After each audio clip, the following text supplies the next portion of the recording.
The Cold Heart, Part 2.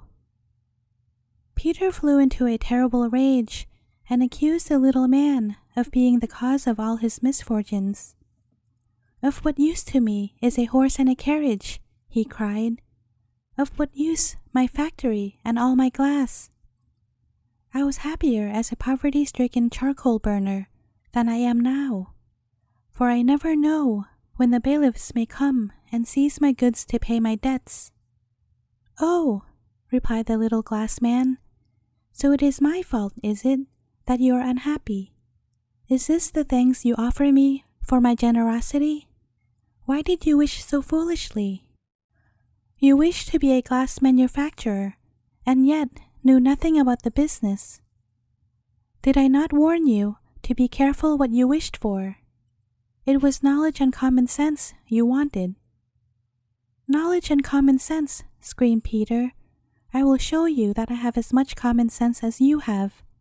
And with these words, he grabbed the glass man by the collar and cried, "Now I have you, Master Glassman, and I will not let you go until you have granted me a third wish. Give me now, at this very moment, on this very spot, 200,000 crown pieces, a house, and— oh, oh!" he shrieked aloud, for the glass man had turned into a mass of hot molten glass and burnt his hand. Of the little man himself there was nothing to be seen. For several days he was reminded of his ingratitude and foolishness by his burnt and swollen hand, but he managed to stifle his conscience and said to himself, "Well, well, even if my factory and everything in it is sold, I have still got fat Ezekiel to provide me with as much money as I shall require. As long as his pockets are full on a Sunday, I cannot have mine empty." "Just so, Peter, but how if a time should come when they are empty?" This was exactly what happened. One Sunday, he came driving up to the inn in his carriage, and the people looking out of the window remarked, "Here comes Gambling Peter," or "Here comes the Dance Emperor," or "Here comes the rich glass manufacturer." "I'm not so sure about his riches," said another. "There are grave reports about him in the town, and it is said that the bailiffs are to seize his goods for debt." Peter nodded to the men at the window and called pompously, "Master Innkeeper, is fat Ezekiel here yet?" "Yes, yes, here I am," said fat Ezekiel. "We have kept your place, Peter, and we are at the cards already." So Peter Monk went in and slipped his hand into his pocket and found that fat Ezekiel must have plenty of money, for his own pockets were quite full. He sat down to the table and began to play, losing and winning much as the others did. But as the night began to fall, most of the players rose and went home, but not so Peter Monk. He challenged fat Ezekiel to remain and play on. At first he was not willing, but presently he consented. "Very well," he said at length, "I will just count my money, and then we will throw the dice for 5 crowns a point. For less than that, it is mere child's play." Ezekiel drew out his purse and counted 500 crowns, so Peter knew exactly how much he had. But though Ezekiel had won before, he now began to lose his money and his temper too. So sure as he threw double 5s, Peter threw double 6s. Whatever Ezekiel threw, Peter threw higher, until at length he had won all Ezekiel's money, with the exception of 5 crown pieces. "If I lose this," cried Ezekiel, "I will still go on playing and try to retrieve my luck. You shall lend me some of your winnings, Peter, for one good comrade always helps another." "As much as you please," replied Peter, 100 crowns if possible, for he was merry over his winnings and in a very good temper. But again Ezekiel lost, and Peter started as he heard a harsh voice behind him say, "Oh-ho, there goes the last coin." Peter looked round and saw Dutch Michael standing behind him. In his terror, he let fall his money, but fat Ezekiel saw nothing, but only asked Peter to lend him some money that they might go on playing. Half in a dream, Peter thrust his hand into his pocket. It was empty. He tried the other. Empty too. He turned them inside out, but not the smallest copper coin was to be seen. And now he remembered for the first time what his wish had been, that he might always have as much money as fat Ezekiel. Well, Ezekiel had none, and so Peter's had all disappeared like smoke. At first the innkeeper and fat Ezekiel would not believe that he had no money, but when they saw that his pockets really were empty, they were very angry, for they declared he must be a sorcerer and that he had wished his money and his winnings away at home so that he might not have to lend any. Peter attempted to defend himself, but appearances were against him. Ezekiel declared that the following day he would publish the news all over the Black Forest, and the innkeeper said he should go and denounce Peter as a sorcerer to the magistrate, and that he would most assuredly be burnt. Then they flew at him, beat him soundly, tore his jacket off his back, and threw him out of the door of the inn. No star shone in the sky as Peter crept miserably home, but in spite of that, he recognized a dark figure that walked beside him and kept pace with him. At length the figure spoke. "Well, Peter Monk, there is an end to you and your splendor. I could have told you exactly what would happen when you would not listen to me but hurried off to that stupid glass dwarf. Now see what you have come to through despising my advice. But try me once, for I am really sorry for your pitiful fate. No one has ever repented of coming to me for assistance, and if you are not afraid, come to me tomorrow to the clump of pine trees.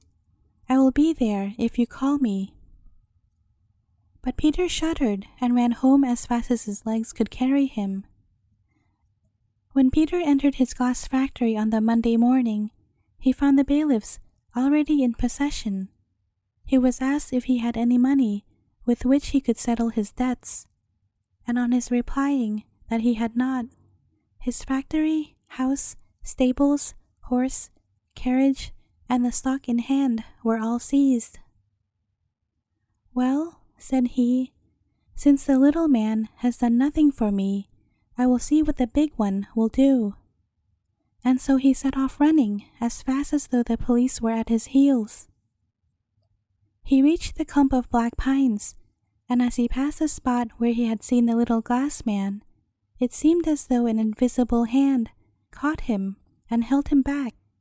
But he tore himself loose and dashed across the boundary line into Dutch Michael's domain. Breathlessly, he called, "Dutch Michael! Dutch Michael!" and immediately the gigantic figure of the raftsman stood before him. "So you have come," he said, laughing. "And did they wish to sell you up and your possessions?" Well, it was the fault of the little man, miser that he is. If one makes a present, it may as well be one worth having. But follow me to my house, and I will see if we cannot drive a bargain." Make a bargain? Thought Peter. What have I to exchange with him? Have I got to serve him? I wonder. Dutch Michael led him up a steep woodland pathway until at length they came to a steep ravine with rugged, rocky sides. Michael sprang down the rugged rocks as though they had been a polished marble staircase, but Peter almost fainted when he saw that the giant grew taller and taller until he was the height of a church tower.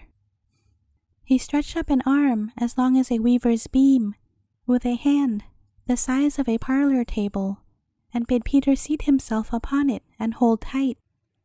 Peter trembled with fright, but obeyed, took his seat upon the giant's hand, and held tight to his thumb.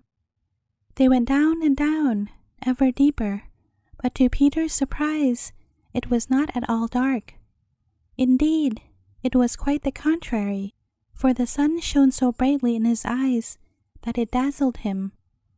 The further Peter went down, the smaller Michael became, until when they reached the bottom of the ravine, he was the same size as he had been when Peter first saw him. They were standing outside a house, such as a well-to-do peasant might have inhabited, and the room Peter was shown into was much the same as any other room, except that it seemed very dreary. A tall clock in a wooden case stood by the wall. An enormous china stove and the usual furniture were all there. Michael invited him to take a seat at the table, and going out, returned speedily with glasses and a flask of wine. He poured it out, and they began to talk. Dutch Michael, telling Peter of all the joys there were to be met with in foreign lands. He described the beautiful towns and rivers until Peter conceived a great longing to go and see them. "Ah," said Michael craftily, "even if your whole body and mind wanted to undertake some great piece of business, your poor silly heart would quake with fear. I can't think what a fine fellow like you wants with a heart. When you were called a cheat and a rogue, where did you feel it most? Not in your head, I'll be bound. When the officers of the law came and took possession of all your belongings, did you have a stomach ache? Tell me, where did it hurt you most?" "My heart," replied Peter, placing his hand upon his heaving breast. "Now forgive me," said Michael, "if I remind you that you have given away many 100-crown pieces to beggars and other rabble. What good has it done you? They blessed you and wished you good health. Did that do you any good? What was it prompted you to put your hand in your pocket every time a beggar held out his ragged hat to you? Your heart, I tell you. Neither your eyes nor your tongue, nor your arm nor your leg, but your heart. You took things to heart, as the saying is." "But how can I help it? I try my best to suppress it, but my heart beats until it hurts me." "You poor fellow," laughed Michael. "Give me that little palpitating thing, and see how much better you will feel without it." "Give you my heart?" screamed Peter in horror. "Why, I should die on the spot. No, that I will not." "You would die if an ordinary physician were to cut out your heart, but with me it is quite a different matter. Come with me, and I will convince you." He rose and beckoned to Peter to follow him into another room. Peter's heart contracted painfully as he crossed the threshold of this room, but he paid no heed to it. Such astonishing sights claimed his attention. There were rows of shelves, and upon these stood glass bottles filled with transparent fluid, and in each of these bottles there was a heart. Every bottle was labeled, and Peter read the names with the greatest curiosity. There was a name of the chief magistrate, Fat Ezekiel's, the dance king, in fact, all the principal people in the neighborhood. "Observe," said Michael, "all these people have rid themselves of fear and sorrow for a life. Not one of these hearts beats with fear or sorrow any more, and their former possessors are very well off without such unquiet guests to disturb them." "But what do they carry in their breasts in place of them?" inquired Peter, who felt faint and giddy. "This," replied Michael, and he showed him a heart of stone he had taken from a drawer. "Oh," said Peter with a shudder, "a heart of stone? But that must be very cold in one's breast." "Yes, yes," replied Michael, "quite pleasantly cool. What do you want with a warm heart? Even in winter, a glass of good cherry brandy will warm your body better than your heart could, and in summer, when it is hot and sultry, it is nice and cooling. Then, as I have said, neither grief nor foolish pity nor sorrow of any sort can affect such a heart." "And is that all you have to offer me?" asked Peter ungraciously. "I had hoped for money, and you offer me a stone. Come, I think 100,000 crown pieces would be sufficient for you at first. If you deal advantageously with it, you will soon be a millionaire." 100,000! exclaimed the poor charcoal burner joyfully. Come, come, my heart, don't beat so wildly, for we are about to part company. Here, Michael, give me the money and the stone, and you may have this disturber of my peace." "I thought you would prove a sensible fellow," said Michael. "Come, we will have another glass of wine, and then I will count out the money." They seated themselves in the next room, and drank so much wine that Peter fell asleep. When he awoke, it was to the friendly sound of a post horn, and see, there he was, seated in a beautiful carriage. He put his head out of the window and saw the black forest in the distance behind him. At first he could not believe it was himself that sat in the carriage, for his clothes were not the same as those he had worn the day before. But he remembered everything so clearly that he could no longer doubt. "Charcoal Peter am I, and no mistake," he said. He was surprised he felt no sadness at leaving his home and the forest, where he had lived for so long. Even the thought of his mother, whom he was leaving alone, helpless and in dire poverty, provoked no feeling of remorse in him, and he could not call up a tear, nor even a sigh. He felt perfectly indifferent. "Of course," said he, "tears and sighs, homesickness and grief, come from the heart, and thanks to Dutch Michael, mine is now of stone." He put his hand to his breast, but nothing moved there. If he has kept his word as well regarding the $100,000 as he has kept in respecting my heart, I shall have nothing to complain of. With that, he began to search the carriage. He found everything he could possibly require in the shape of clothing, but no money. But at length he came across a pocket in the lining of the carriage, which was stuffed with gold and notes and letters of credit to all the principal cities. "Now I have everything I can possibly want," he said, and settling himself comfortably in the corner of his carriage, drove away out into the world. For 2 years he drove about the country, peering right and left from the windows of his carriage at the houses and villages he passed. When he came into a town, he put up at an inn, then went round with a courier who showed him all the beautiful and interesting sights, not one of which afforded him the least delight, for his heart of stone prevented him taking pleasure in anything. Nothing, however beautiful, appealed to his senses any longer. Nothing was left to him but to eat and drink and sleep, and so he lived without interest or aim in life. To amuse himself, he ate and drank, and to prevent his being bored, he slept. Now and again, he thought of the days when he had been happy and gay, although he had been obliged to work hard for a livelihood. In those days, every beautiful view had delighted him, music and singing had enchanted him, and the simple food his mother cooked for him and brought to him as he sat beside his kiln had been more appetizing than all the dainty dishes he partook of now. As he thought of the past, it struck him as very singular that he no longer desired to even smile. Whereas formerly the smallest jokes had served as an excuse for laughter. When other folks laughed, he drew his lips into the form of a grin out of politeness, but his heart no longer laughed. It is true, he was never upset over anything, but then he was not really satisfied. It was not homesickness or grief, but a sense of blankness, weariness, and friendlessness that at length drove him back home. As he drove out of Strasbourg and saw again the beautiful dark pine trees of his native forest, and looked upon the honest faces of his countrymen, and heard the homely, well-remembered tones of their speech, he placed his hand quickly to his heart, for his blood was coursing wildly through his veins, and he felt as though he must both weep and laugh together. But how foolish!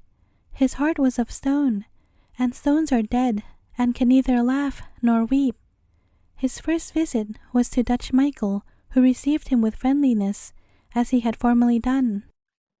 "Michael," said Peter, "I have traveled all over the world, and taken pleasure in nothing. I was only bored. It is true that the stone thing I carry in my breast shielded me from a great deal of unpleasantness, I am never angry or sad. But then, I am never glad either, and I feel only half alive. Could you not put a little life into the stone heart, or even give me back my old heart? I had it for 25 years, and had become accustomed to it, and even if it makes me commit some foolishness occasionally, still, it was a merry, happy heart." The giant laughed a grim and bitter laugh. "When you are dead, Peter Monk," he replied, "you shall have your soft feeling heart back again, and experience all the sensations you knew before. But as long as you are alive, you cannot have it. It would have been of little service to you either, in the life of idleness you have been living lately. Why don't you settle down now? Marry, build a house, make money. All you require is work. Because you were idle, you were bored, and then you blame your innocent stone heart." Peter saw that there was sense in what Michael said, and made up his mind to devote his time to money-making. Michael gave another $100,000, and they parted good friends. Very soon, the news was spread abroad in the Black Forest that Charcoal Peter, or Gambling Peter, had returned, and that he was richer than formerly. As usual, now that he had returned a rich man, he was received with open arms by those who had turned their backs on him in his misfortunes. He now pretended that he was a timber merchant, but this was only a blind. His real business was that of a money-lender and corn dealer. Very soon, half the folks in the Black Forest owed him money, and he charged 10% for all he lent. Or again, he sold corn to the poor who had not the money to pay immediately for 3 times its worth. He was first-rate friends with the magistrate now, and when it happened that Peter's debtors did not pay up to the very day, the magistrate would come with his officers and sell up their homes and drive father, mother, and children out into the forest. At first it caused rich Peter some inconvenience, for the poor creatures besieged his house. The men begged for some consideration, the women tried to soften his heart of stone, and the children cried for bread. But he bought a pair of fierce dogs to stop the caterwauling, as he called it, and so soon as a beggar appeared, he set his dogs on to him. But what caused him the most trouble was his poor old mother. She had fallen into extreme poverty, and though her son had returned a rich man, he did not attempt to provide for her. She came sometimes to his door, weak and ill, her tottering steps supported by a stick, but she did not venture into the house, for once she had been driven out of it. It was a sore grief to her that she should be dependent upon the charity of others, when her own son could so well have afforded to care for her in her old age. But his heart of stone was never moved by the sight of the pale, worn face and the withered, outstretched hand. When she knocked at his door, he drew some coppers from his pocket and gave them to a servant to hand to her. He could hear her trembling voice as she thanked him and wished him well. He heard her coughing pitifully as she crept away, and then he thought no more about the matter, except that he had spent some money with no hope of its being returned. At last, Peter made up his mind to get married. He knew quite well every father in the Black Forest would be only too glad to let him marry his daughter, but he was very difficult to please, for he wanted everyone to praise the good sense he had shown in making his choice and to be envious of his good fortune.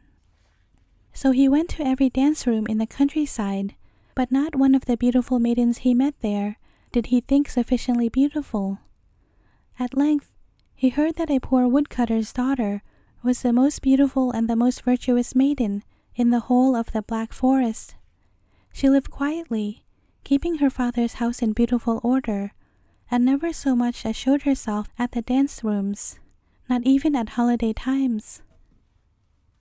No sooner did Peter hear of this marvel than he made up his mind to wed her, and rode out to the cottage where she dwelt.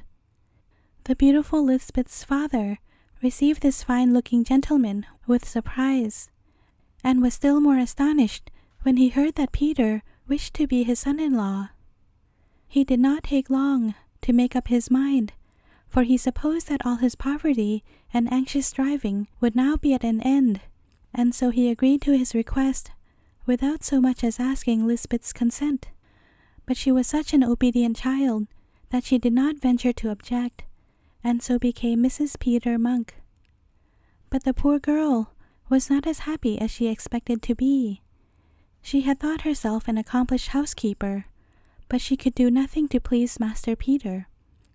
She was pitiful towards the poor, and knowing her husband to be a man of means, she thought it no wrong to give them a little money or food. But when Peter happened to see her one day, he told her with an angry glance and in harsh tones that she was wasting his goods. "What did you bring with you," he cried, "that you think you can spend so lavishly? Why, your beggar father's staff would scarcely serve to heat the soup, and yet you throw money about as though you were a princess. If I catch you doing it again, you shall feel the weight of my hand." The beautiful Lisbeth wept bitterly when she was alone, and wished herself back again in her father's poor little cottage, instead of living in the grand house of the rich but miserly and hard-hearted Peter Monk. Had she known that he had a heart of stone in his breast, and could love neither her nor anyone else, she would not have been so surprised. Sometimes, as she sat in her doorway, a beggar would pass by and hold out his hand in entreaty. Then Lisbeth closed her eyes tightly that she might not see his misery, and clenched her hands so that they should not involuntarily stray to her pocket for a coin. And so it happened that Lisbeth came to be ill thought of throughout the whole of the Black Forest, and it was said that she was even more miserly than Peter himself. But one day Lisbeth sat by the door of her house and sang a little song as she twirled her distaff, for she was merry because the weather was fine and Peter had ridden out into the country. She saw a little old man coming along, bent beneath the weight of an enormous sack, and panting painfully. She looked at him pityingly, thinking to herself that it was not right that such an old man should be so heavily laden. Just as the old man reached Lisbeth, he stumbled and almost fell beneath the weight of his sack. "Have pity, dear lady, and give me a drink of water," he gasped. "I can go no further. I am completely exhausted." "You are too old to carry such a heavy weight," said Lisbeth. "True," replied the old man, "but it is on account of my poverty that I am forced to go round as a carrier. Otherwise, I should not be able to earn a livelihood. But a rich lady like yourself knows nothing of the pinch of poverty, or how good a cool draught of fresh water seems on such a hot day." On hearing this, Lisbeth hurried into the house, took a pitcher from the shelf, and filled it with water, and when she turned to hand it to the old man, and saw how wretched and tired out he looked as he sat upon his sack, she felt so much pity for him that she could not resist giving him more substantial help.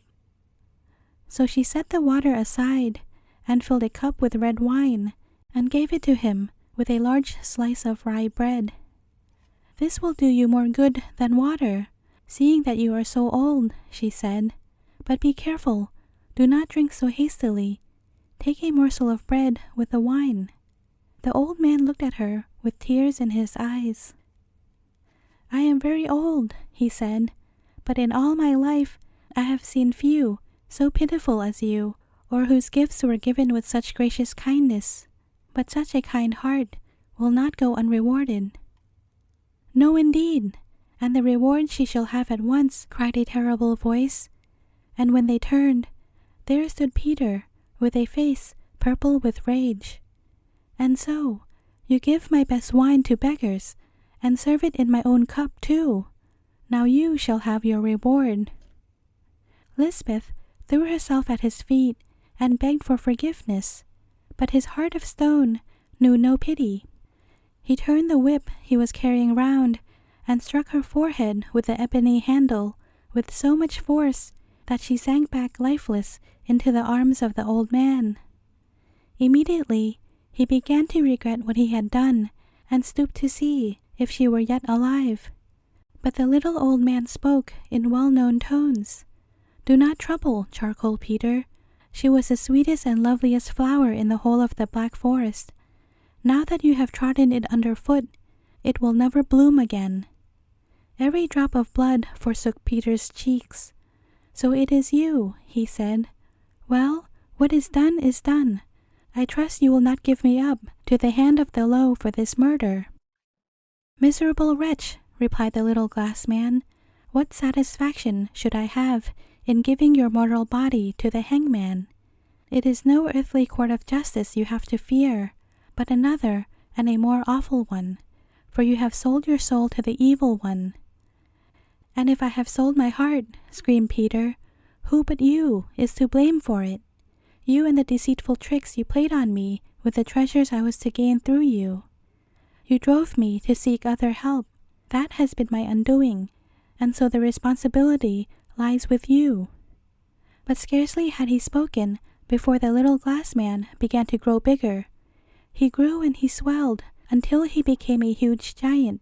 His eyes were as big as saucers, and his mouth the size of a baker's oven, of which flames began to dart.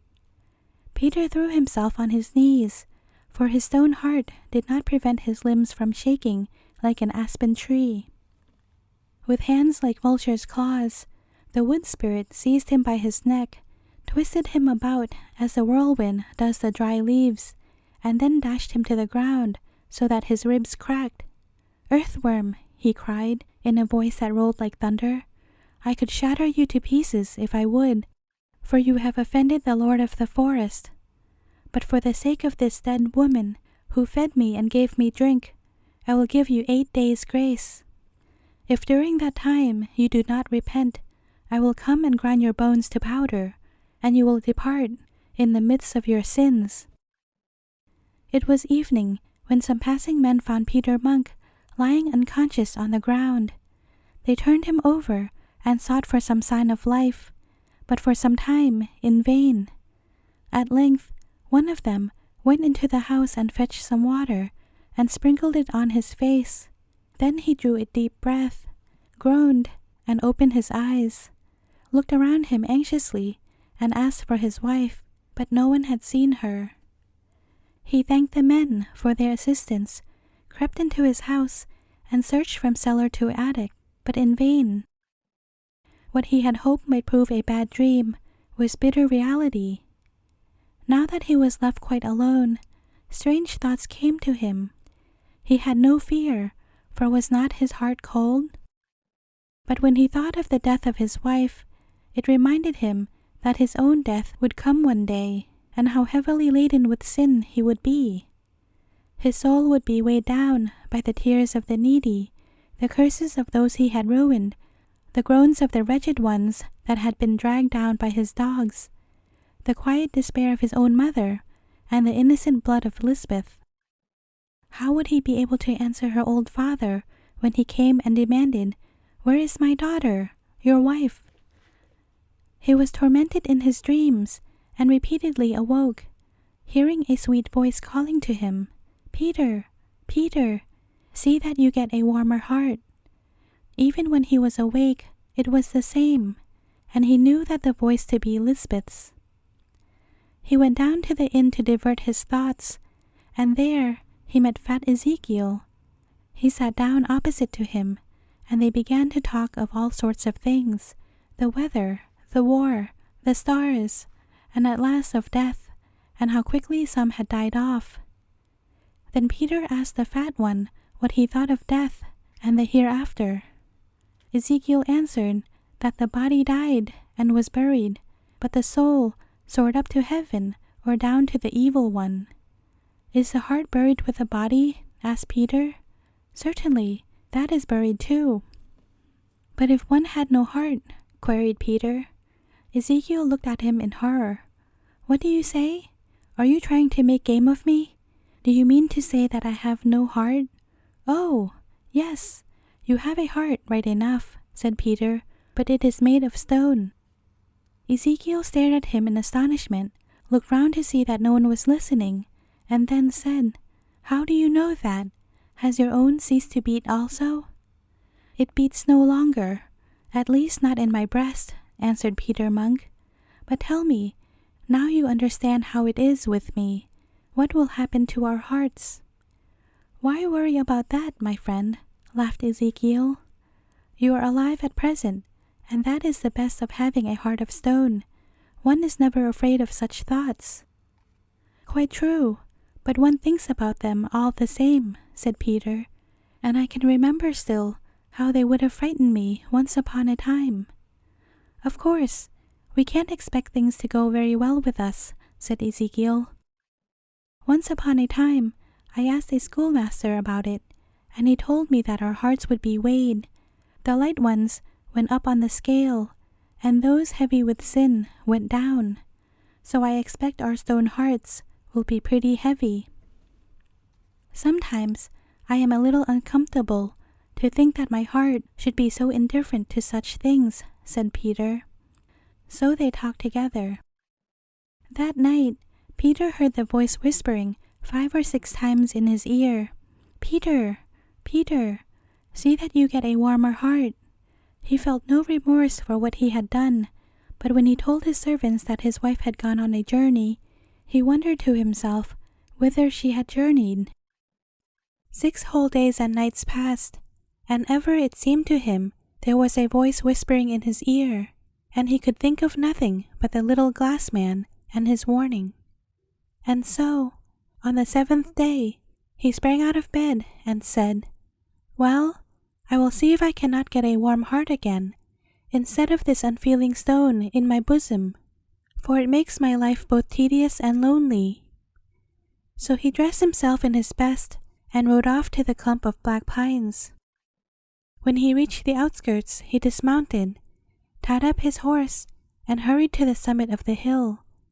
And as he came to the big pine tree, he repeated his verse, "Owner of all the pine woods green, many 100 years thou hast seen.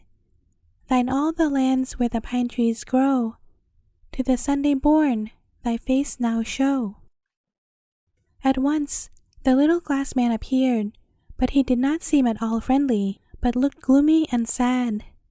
He wore a coat of black glass, and a long cape veil floated from his hat, and Peter knew very well for whom he was mourning.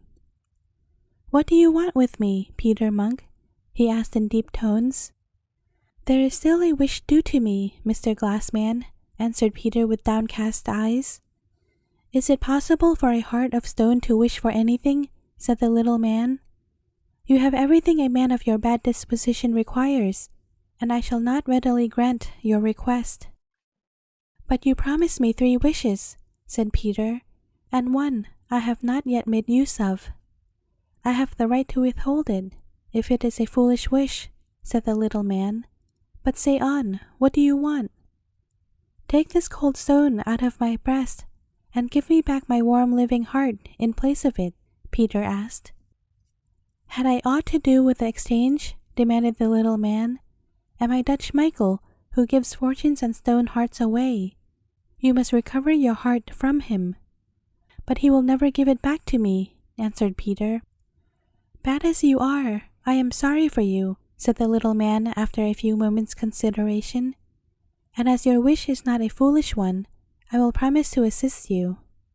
Listen, you will never obtain your heart by force, and so you must employ cunning, and it may not be a difficult task, for stupid Michael always was and stupid he will remain, although he prides himself upon being extremely clever.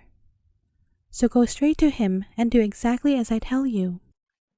The Glassman then gave Peter a little cross of pure transparent glass, and proceeded to give him minute instructions as to how he should act. "He cannot take your life," said the little man, "and he will let you go free if you hold this out to him and whisper a prayer. As soon as you have obtained what you want, come back here to me." Peter Monk took the little cross, made sure he remembered every word the little man had told him, and went straight off to the spot where Michael was wont to be found. He called him 3 times by name, and at once the giant appeared. "And so you have killed your wife," he said, with a horrible laugh. "Well, I should have done the same. Did she not waste your fortune on beggars? But it would be best for you to leave the country for a time, for there will be a fine fuss when it is found out. And so I suppose you want money, and have come to fetch it from me."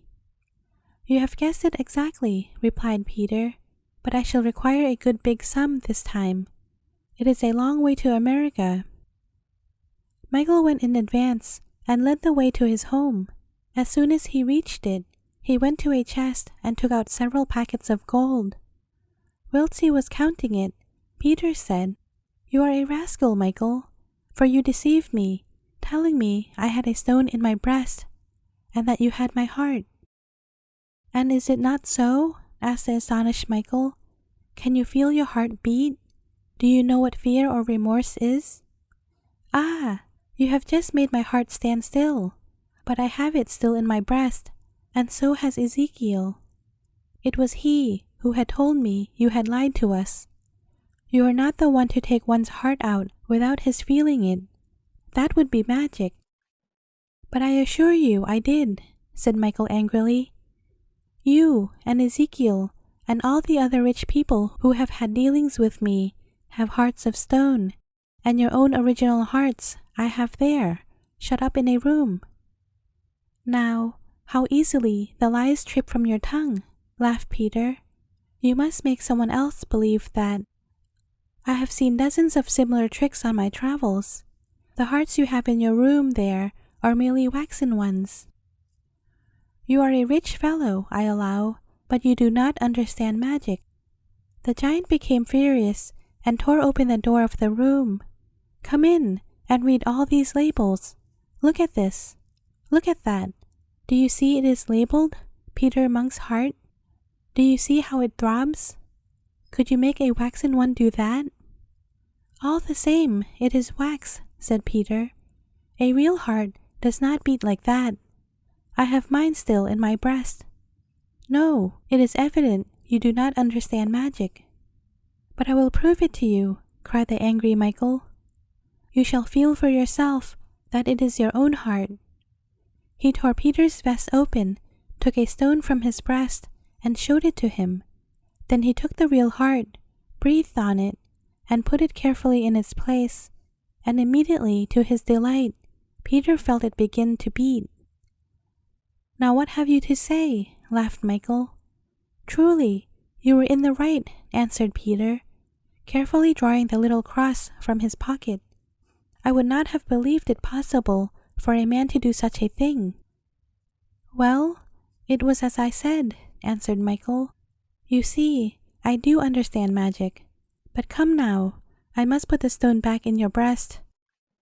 "Softly, softly, Michael," cried Peter, and he took a step backwards and held out the cross towards him. "With a morsel of cheese, the mouse is caught, and this time it is you who have been caught." And he at once began to murmur the first prayer that came to his lips. At once, Michael began to dwindle away, fell down on the ground and writhed like a worm, and groaned and sighed, and all the hearts in the glass bottles began to throb and beat until it sounded like the clockmaker's workshop. But Peter was afraid, and his courage began to fail him, and he turned and ran out of the house, and driven by fear, he climbed the steep face of the rocky ravine, for he could hear Michael raging and stamping and uttering fearful oaths. As soon as he reached the top, he ran quickly to the stump of black pines. A fearful thunderstorm broke out suddenly. Lightning flashed from left to right of him, striking the trees about him, but he reached the domain of the little Glassman in safety. His heart was beating with joy, simply because it did beat, but suddenly he saw with horror that his past life had been even as a terrible thunderstorm that had dealt destruction right and left in the beautiful forest. He thought of Lisbeth, his good and beautiful wife, whom he had murdered on account of his avarice, and he saw himself as an outcast of humanity. When he reached the little hill where the Glassman dwelt, he was weeping bitterly. The Glassman sat beneath the pine tree and smoked a pipe, and he looked more cheerful than previously. "Why do you weep, Charcoal Peter?" he asked. "Did you not get your heart? Have you still a stone in your breast?" "Ah, sir," sighed Peter, "when I have had a heart of stone, I never wept. My eyes were as dry as the land in July. But now my heart is breaking as I think of all I have done. My debtors I drove out to misery and want, and set my dogs upon the poor and sick. And you know, alas, how my whip fell upon that snow-white brow." "Peter, you have been a great sinner," said the little man. "Money and idleness spoiled you. When your heart became as a stone, you could feel neither joy nor sorrow, neither remorse nor pity. But repentance can make amends, and if I knew for certain that you were sorry for your past life, I would still do something for you." "I ask for nothing more," answered Peter, and let his head sink mournfully upon his breast. "All is over with me. Never again can I rejoice. And what can I do alone in the world? My mother will never forgive me for what I have done. Even now, maybe, I have brought her to her grave, monster that I am. And Lisbeth, my wife, it were a kindness to strike me dead, Master Glassman, so that my miserable life were at an end." "Good," replied the little man. "If you insist, well, I have my axe near at hand." He took his pipe quietly from his mouth, tapped it, and put it back again. Then he rose slowly and stepped behind the pine tree. But Peter sat down upon the grass, weeping. His life had become worthless to him, and patiently he waited the stroke of death. Shortly afterwards, he heard light footsteps behind him and thought, "He is coming now." "Look round, Peter Monk," cried the little man. Peter wiped the tears from his eyes, and looking round, saw his mother and Lisbeth, his wife, smiling at him. He sprang up joyfully. "Then you are not dead, Lisbeth? And you are here also, mother, and have forgiven me?" "They pardon you," said the little Glassman, "because you are truly penitent, and everything shall be forgotten. Go home now to your father's cottage, and be a charcoal burner as before. If you are honest and industrious, you will learn to respect your work, and your neighbors will love and esteem you more than if you had 10 tons of gold." Thus spoke the little Glassman, and then bade him farewell. The 3 happy people praised and blessed him, and turned towards home. Peter's splendid house was no longer standing. It had been struck by lightning and burnt to the ground, together with all his money and treasures. But it was no great distance to the old hut, and so they turned their steps towards it, and were not in the least troubled about the great loss. But what was their surprise, on reaching the little hut, to find it had become a fine farmhouse, furnished throughout with simplicity, but with everything that was necessary and good. "That is the work of the little Glassman," cried Peter. "How beautiful everything is," said Lisbeth.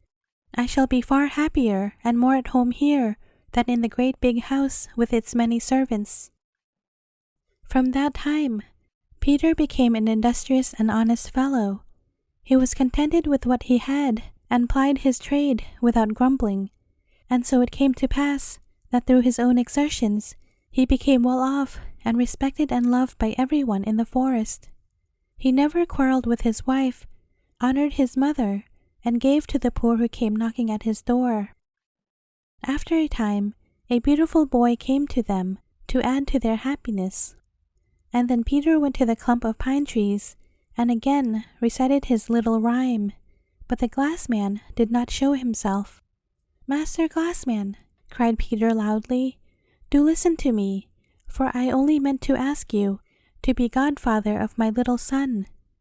But there was no reply. Only a little breath of wind sighed through the pine trees and blew a few cones to the ground.